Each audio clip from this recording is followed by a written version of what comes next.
Welcome to Resource on the Go, a podcast from the National Sexual Violence Resource Center on understanding, responding to, and preventing sexual abuse and assault. I'm Laura Palumbo, Communications Director at NSVRC. Today's episode is a part of a podcast series, Voices Through the Decades, honoring the 25th anniversary of Sexual Assault Awareness Month, also known by the acronym SAAM. In this episode, I am joined by Tonjie Reese, who is here to talk with us about envisioning the future of efforts to prevent sexual abuse, harassment, and assault. The 25th anniversary of SAAM is not just an opportunity to honor our history, but it's also an invitation to look ahead to the next 25 years and how we can engage a new generation in shaping what comes next.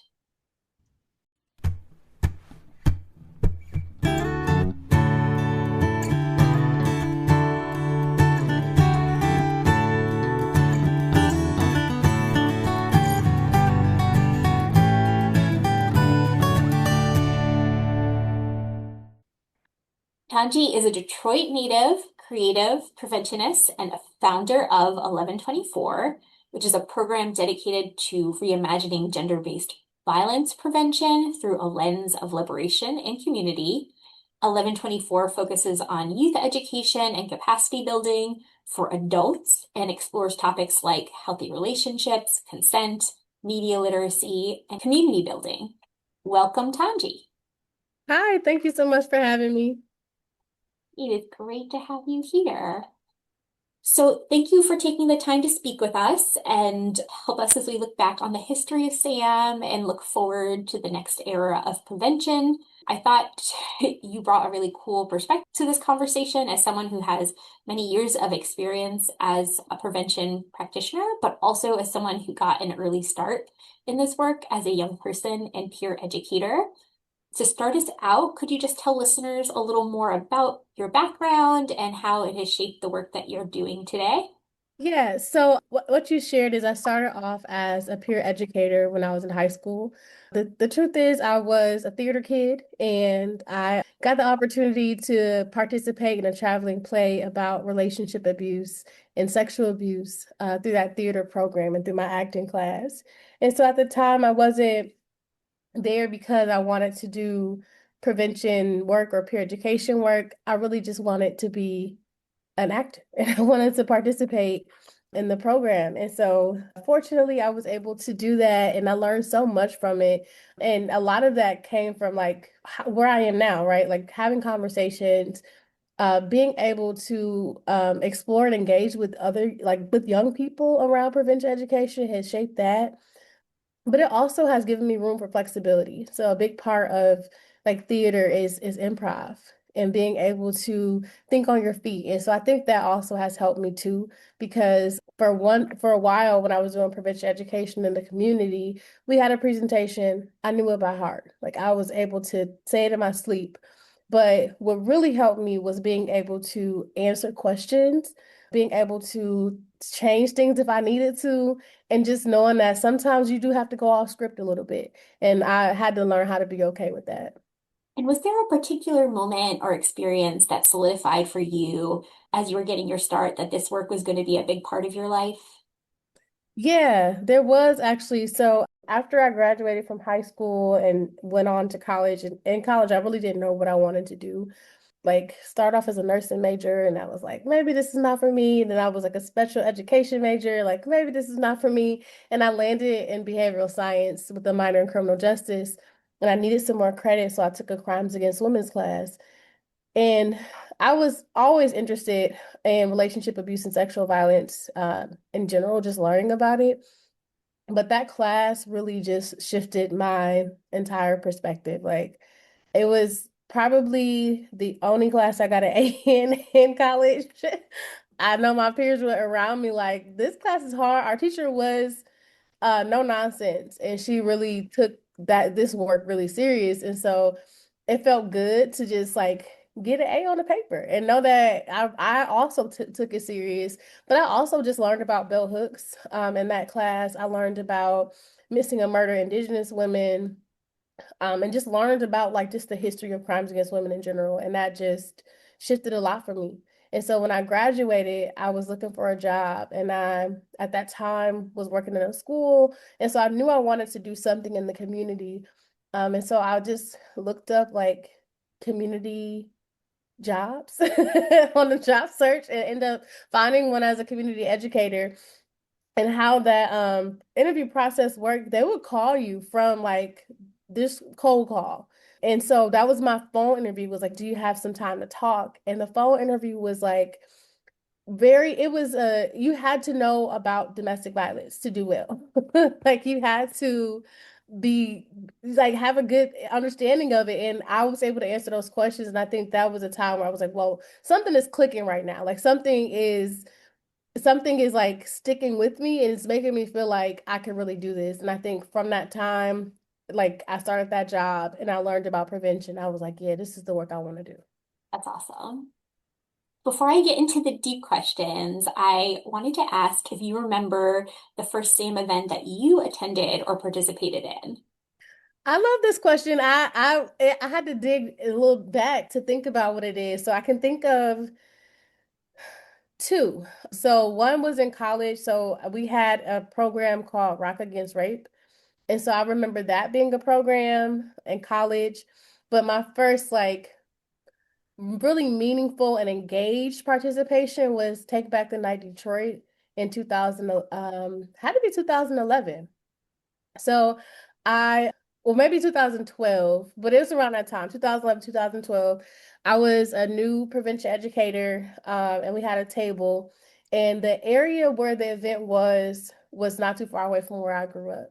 So it was at a place called Marygrove College, which is now Marygrove Conservancy, and that was the first time I had ever participated in a rally. And so I made a sign and we we marched around the block, which was my neighborhood. And so that was also just a powerful moment to hear, horns honking and to be in this big crowd of people who were chanting and just engaging in community together. It was just a beautiful experience to be a part of that.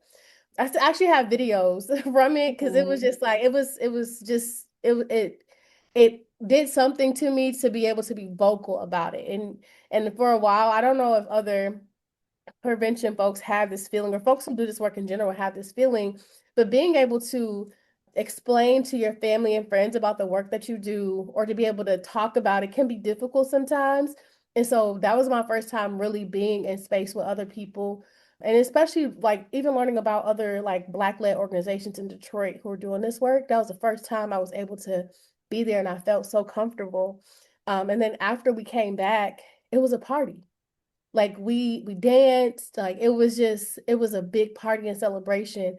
And I was like, it just blew my mind. So I love Take Back the Night Detroit. It's Mhm. still going strong. Shout out to Kalima Johnson and the Sasha Center, and Larminder Davis for continuing on that tradition, because that moment in time stuck with me. Like I said, I have videos from it. I had to capture it, and I talk about that often because that's what I feel like I had my activist awakening to. That's amazing. That is such a cool story. And it's really cool to hear how it was also an opportunity for you to to experience a lot of like connection and community building. And that's something that still seems like it's really at the heart of the work that you're doing today. Yeah, absolutely. When you look back on some of those early experiences in this work, what do you think has and has not changed about how we approach prevention? So I'll start with what hasn't changed. So I would say what hasn't changed is the knowledge building. And I think after some time in prevention work, we can take for granted what people know and don't know. And so I am appreciating the fact that education is still at the core, that as new, young people are learning and exploring, they need education, but also as people become parents, become professionals, like education and knowledge is such a big part of it, but also just expanding what we know about relationship abuse and sexual violence to me has been a constant. Like it's something I'm constantly learning. I'm constantly finding new things, and I feel like as a movement that has been a steady thing. So that hasn't changed, but what I think has changed is the way that we are starting to provide education. So, like I mentioned, when I first started, a lot of the education that was there was fear mongering. It was like, I'm gonna tell you the worst parts of everything that's happening, and I don't want this to happen. And I felt like that was such a central part of how education was done. Is like these are all the bad parts of domestic violence and sexual violence. And it didn't really, for me, it didn't always leave a lot of room for conversation.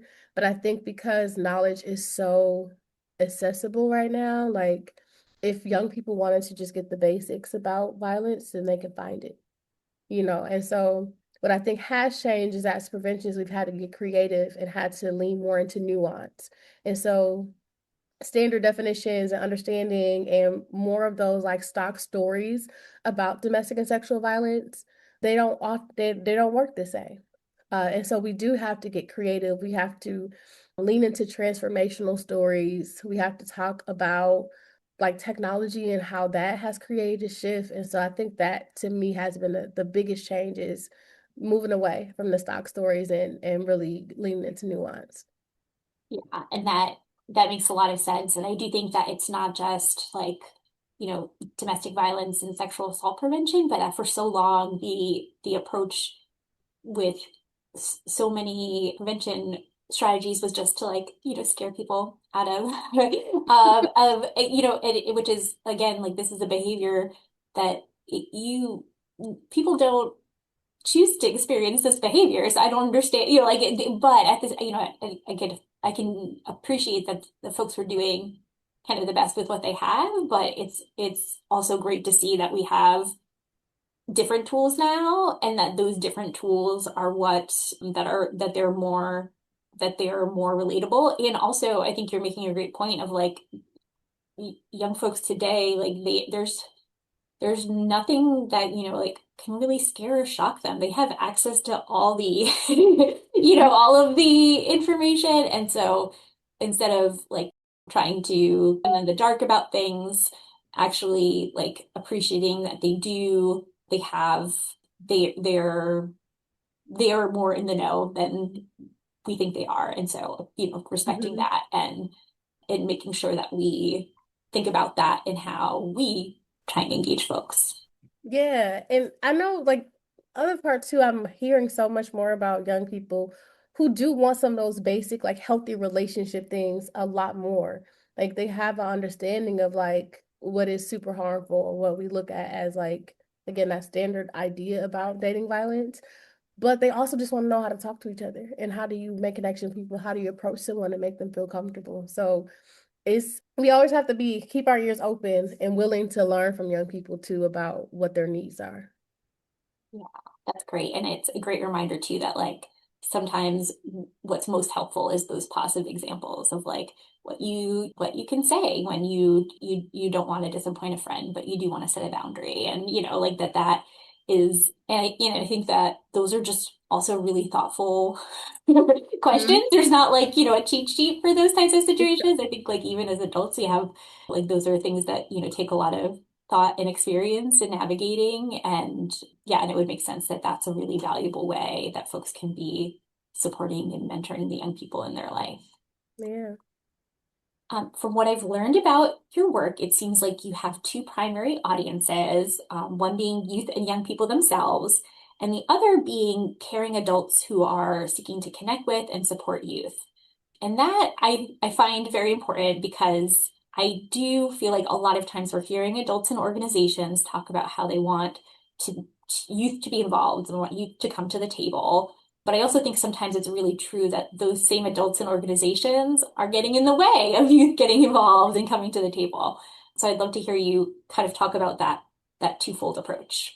Yeah, yeah, and that's definitely with intention. I think I realized early on, like I'm one person, and even though at some point I was talking to thousands of young people a year doing presentations, like you can't really reach young people truly in that way. Like you might make some impact and impression, but it's a lot more impactful when the adults around them have the ability to offer them support and resources as well. And so when we talk about caring adults, yes, it's like the professional advocates, preventionists, teachers, coaches, but it's also your big cousin, your auntie, your uncle, a mentor, your favorite teacher. It's all of the people in your life or all the caring adults, even neighbors, right? That can have some type of support for young people or engaging young people in this way. But as adults, sometimes too, we have our adult brain on and we lean into adultism and we feel like we know everything. And we can sometimes discount the things that young people already know or feel like, well, they're not ready to have that conversation. And that does get in the way because what it does is it limits what we're able to offer young people, but it also just doesn't give them a chance to explore and ask questions. And I think too, like we have our own ideas, but those ideas can just be so outdated sometimes. And I just am a believer too that like what in order for us to do real effective prevention work, we have to meet people where they are.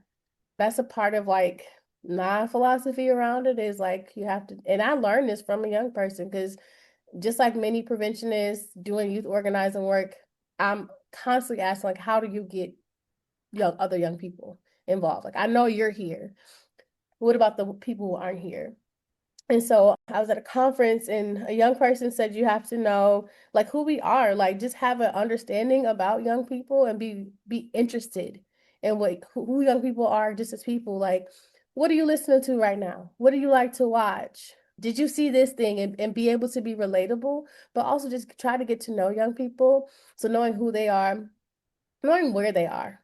Like, where are young people gathering? I'm always asking that. Even now, I'm asking, like, where are young people gathering?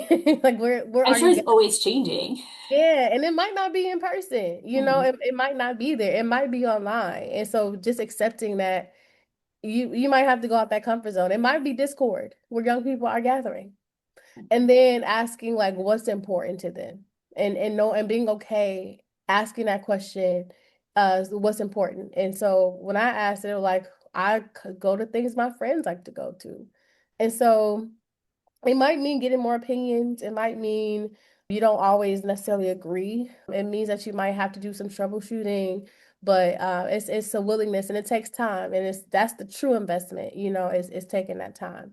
Yeah, taking that time to build relationships, to actually listen so that we can't just get right to what we want to say or get out of the dynamic. I think that those are great reminders. Another thing that makes me very excited about the work you are doing at 1124 is that you focus on experiential learning methods. Can you talk a little bit more about some examples of maybe what that looks like and how it has played a role in your work with young people? Yeah, so one of the ways we do that is using media as a big part of the way that we do work. So that can be using TV shows, movie examples, and it's using that as like a medium between the conversation because that promotes that teaching and learning. Tell me what you saw here, but also if there's a new song or there's a new show that I should be aware of, like let me know what those things are. It comes up a lot, and one of my favorite activities we do, Don't Blame It on Alcohol, when we talk about sexual violence and alcohol and the intersection between them. So we ask, like, is this drunk sex or is this sexual violence?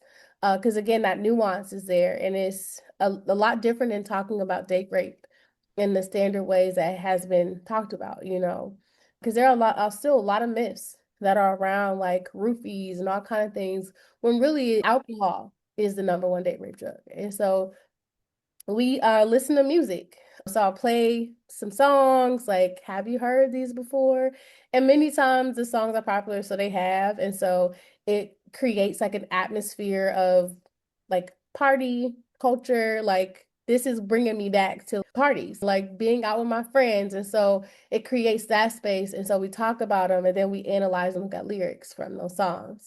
And so that's a practice that's been around for a long time, but it's something that works for us when we're able to make that connection because it's not me saying like, oh, don't listen to this song because it has these lyrics in there that could possibly be sexual violence and harm. It's saying, I know you listen to music and I know you might like this song and the beat is really good and it's catchy.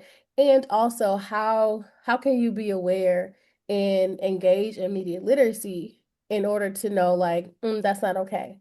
Or yeah, that's okay. Because then you will start doing that with other songs. You start doing that with TV shows. And so that is how we make it engaging, we make it playful, we make it fun, just as a way to get to know them. And we also do that through conversation too.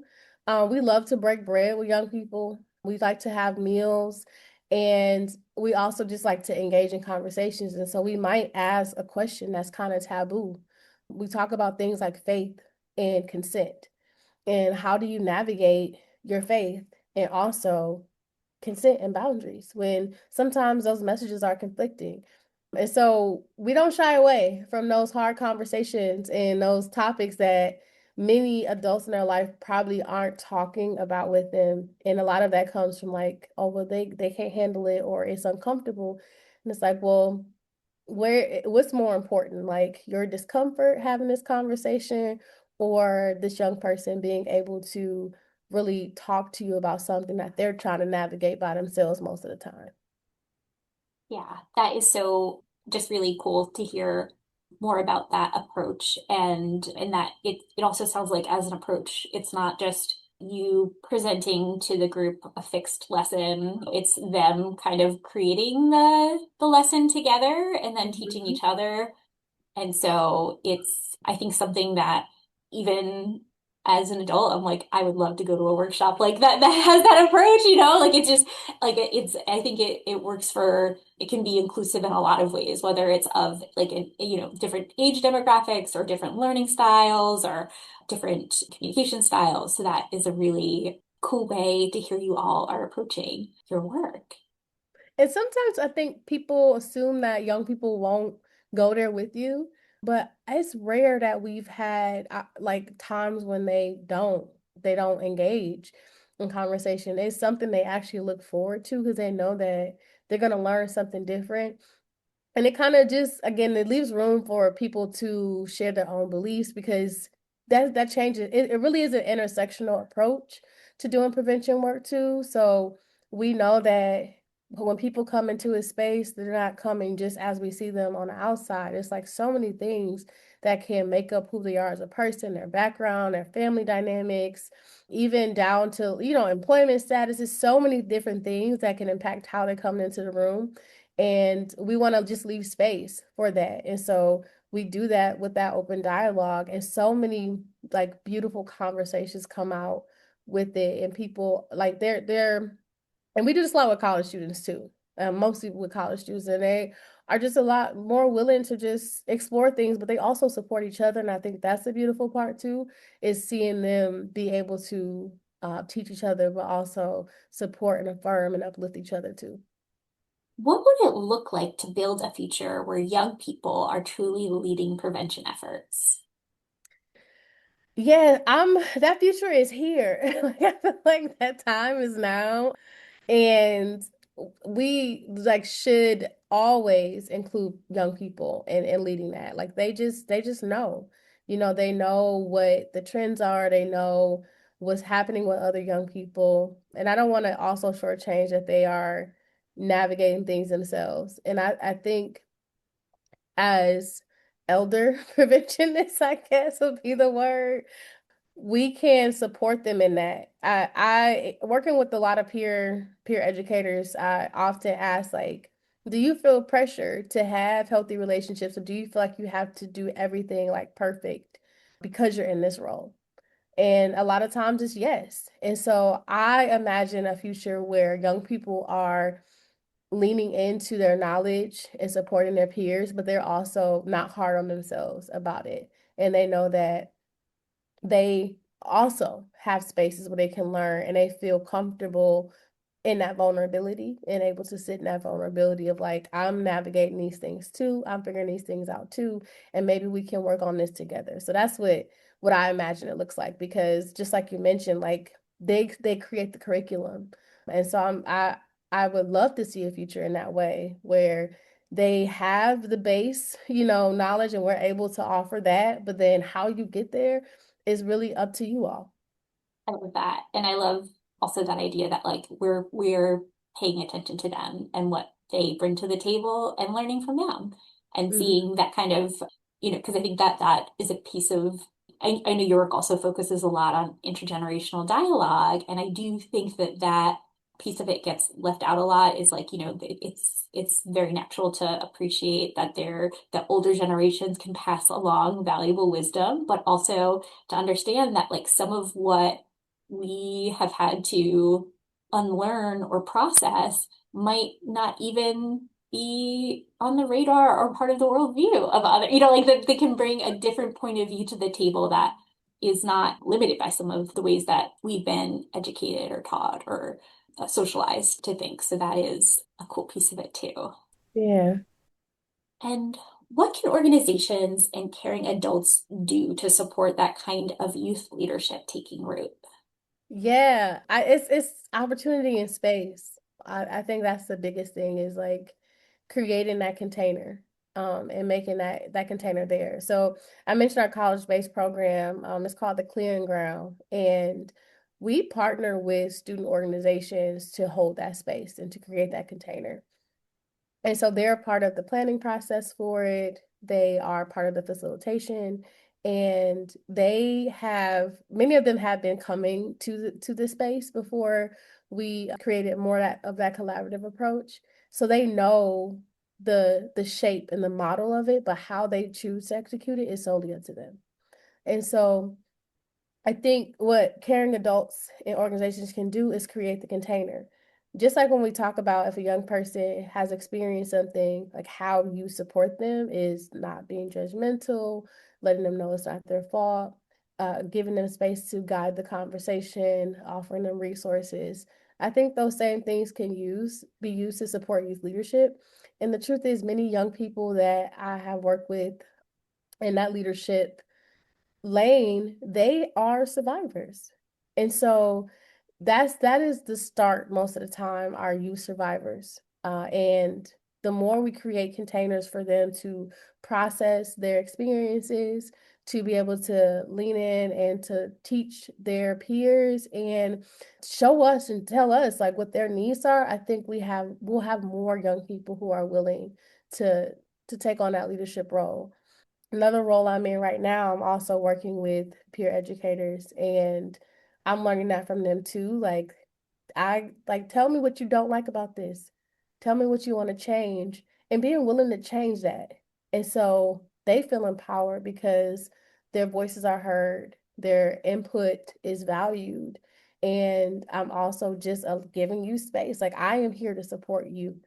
And as adults, we have so many responsibilities, and our view of what responsibility is changes because we have to go to work, we have to pay bills, we have to do all these things around responsibility, that when it comes to young people, sometimes I think we put that on them as well, where our understanding of responsibility is like they're mirrored as many adults, which they're not. It's like you're a they're young people who are growing and learning, and that is just this the truth. And sometimes they don't know what they don't know. Like I have nephews. One of my nephews is getting older. He is in his preteen era and age. And our conversations have had to shift and change. But a lot of that too is me talking to my sister, his mom, like, hey, maybe we should approach it differently. I know the way we were raised, it was something different, but maybe this is a new way to approach it. And even with like my goddaughter, who is now 17, she turned 17, she's going into her senior year of high school next year. But the conversations with her mom, like we've had about relationships, she creating that I created a container for them to have that, and it's been a lot more open. And so I think the more we like, let's create the container and then just allow it to flow. Within that, it gives more space for young people to take on that leadership role and feel like they are part of something as opposed to just being told what to do. What is one thing that you think all of us can take notes on from Gen Z or Gen Alpha? I think we could learn about the complexity of boundaries. And I say that because I think they are in an interesting space where there are no boundaries because of access, and it feels like you should have access to people all the time and you can have access to people often, which is a different dynamic. I think they navigate that, and also the boundaries are strong because they've been taught boundaries. Like this generation of Gen Z and Gen Alpha, they I think were raised, and not even just by like in their household, but just like society's messages about boundaries are different and about consent are different. And so I think that they have a really interesting way of navigating that. And I think we can learn like from that. You know, how some of the questions I'll ask too, like how do you don't date this person anymore, you ghosted them, like you're not answering any of their phone calls. How are you doing this when you have to go to school with them? And so they're like, just act like they don't exist, or I just do this or whatever. And so I'm like, okay, that's very, interesting that you're able to compartmentalize in that way and do things that way. So I think that's something that we can learn and take notes from.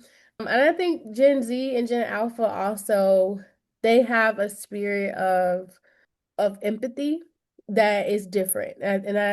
And it could be many reasons for that. It could be the overexposure of harm that happens and violence that they witness and they can see all the time, that creates and builds that empathy, which I think is a good thing because I'm a millennial. I think a lot of our generation, we have become desensitized to a lot of things. And maybe it's because the way that even especially like sexual violence and relationship abuse has been talked about has been in a very covert way.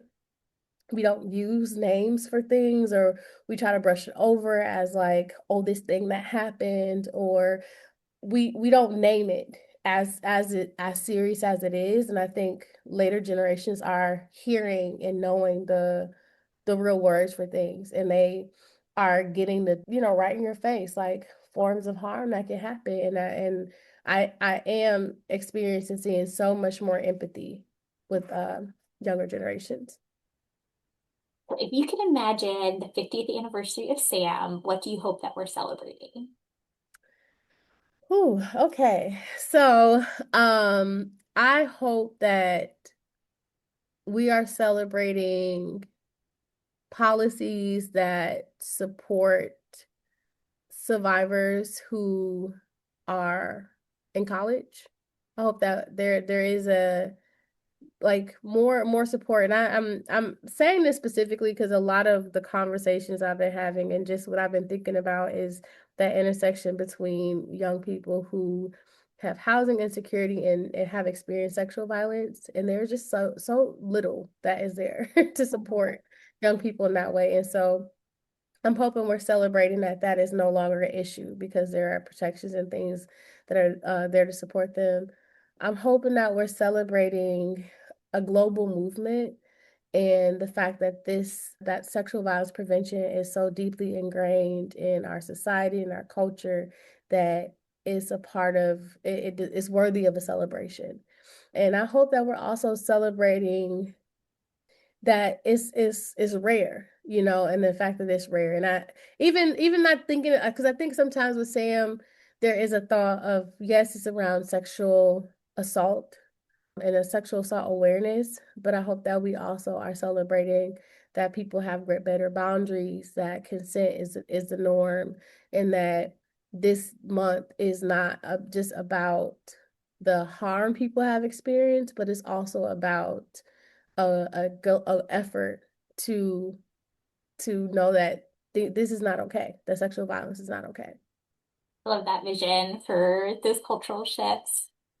Oh, thank you so much for being here, Tonjie. It has been such a great conversation. Can you tell folks where they can learn more about your work or connect with you?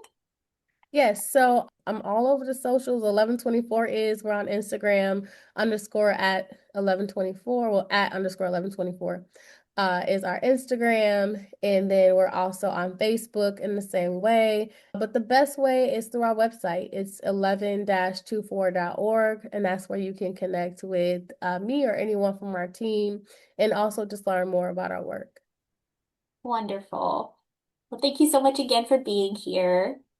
Thank you for listening to this episode of Resource on the Go. For resources and information about preventing sexual assault, visit our website at www.nsvrc.org. You can also get in touch with us by emailing resources@nsvrc-respecttogether.org.